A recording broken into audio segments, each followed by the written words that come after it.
My name is BlueHead. This is installment number 13.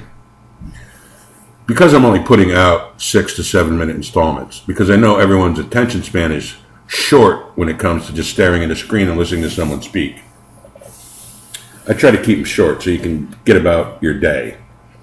Everyone's busy just trying to tread water, stay above water. So I don't want to take a lot of your time. I want to get my job done and move on. The last installment, we spoke about the vice presidential debate. And we also spoke about, subsequent to that, replacing yourself. Well, we didn't really finish because I only have these brief windows, because I don't want to impose on your time. You are the American people, and you are, as far as I'm concerned, the most important thing in this entire dynamic. Not the candidates, not the political mechanism, the infected political mechanism, the American people that make this country run, that go to work every day and pick up their tools and put their heads down and go to work. That's the America that I know and love. We need to figure out how Bengazi does not happen again. The intelligence agencies in this country, the security and intelligence agencies, and national security, international security, security for our personnel, our people, I believe they are the best in the business. I believe that. I believe that from the time I was aware of their existence at a very young age, maybe 12. I believe they had the information to act on. But if you're so busy worrying about preserving your job, your entire cabinet now, everyone's in the presidential or emotional leadership mode of campaigning for president, right? This guy wants to get elected. His whole team is working in that direction. They're listening to the boss. He's a terrible, terrible leader. Because while he's campaigning, business is not being handled. And whoever handles the national security and the safety of our ambassadors and the security of our compounds, and not just in that region, around the globe. We're at risk everywhere, as far as I'm concerned, with respect to Al-Qaeda. They infiltrated New York City, my God. They flew airplanes into our space and crashed, and I watched it happen on my television. So don't tell me we're safe in Switzerland, and don't tell me we weren't safe in Manhattan. Go ask the mayor. We were not safe in New York City, 50 miles from my home. And those poor people, I watched this unfold in real time.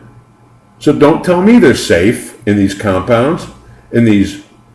I've never been to an embassy other than our own here, but I've never been to an embassy overseas. I've never had the need.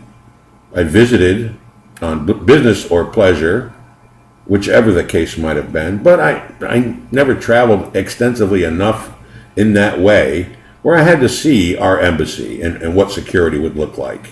There was no context for that in my personal life experience.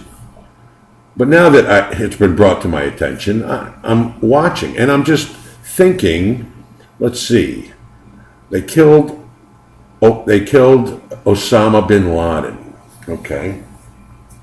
So what? You think Al-Qaeda's dead? You think Al-Qaeda's dead? This is laughable. And if you're naive enough to think Al-Qaeda's dead, then what happened a month and a half ago should be proof to you that, guess what? You didn't quite kill it. It's not dead. In fact, it's quite alive, because they see that you can be pushed over. And also they can see that your second in command is the village idiot. And I'm sorry for the name calling. I truly am. I don't like calling names. But our vice president made a fool of himself, and he embarrassed me in front of my international neighbors and my brothers and sisters across this country. I'm embarrassed by that. But they just dropped the ball, and they're too embarrassed to man up and just say what happened. And it's as simple as that. I don't believe Hillary Clinton should be thrown under the bus for this because, frankly, I think she's doing a terrific job as a Secretary of State. In fact, I'd be more comfortable with her as my president. Well, guess what? She's not. Barack Obama is, and Joe Biden is second in command. Should something, God forbid, happen to Mr. Obama, my president. And yes, sir, you are my president.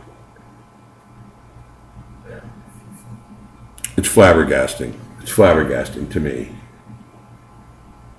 There should have been the United States Marine Corps detail on that particular embassy. I don't care where it is in the Middle East. Triple primary, secondary, tertiary security.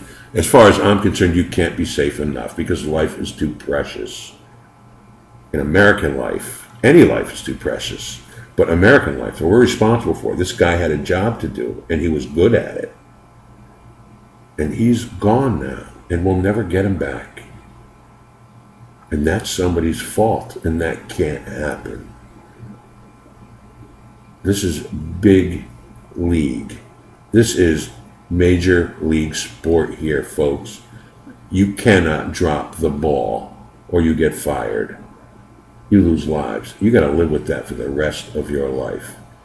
I don't care what the implications are politically, or to your reputation, or if your feelings got hurt. You have to live with this for the rest of your life. You dropped the ball, these heroes got killed, and their families lost something. Well, you know what they lost because you have families of your own. How precious is that? Thank you. Stay tuned.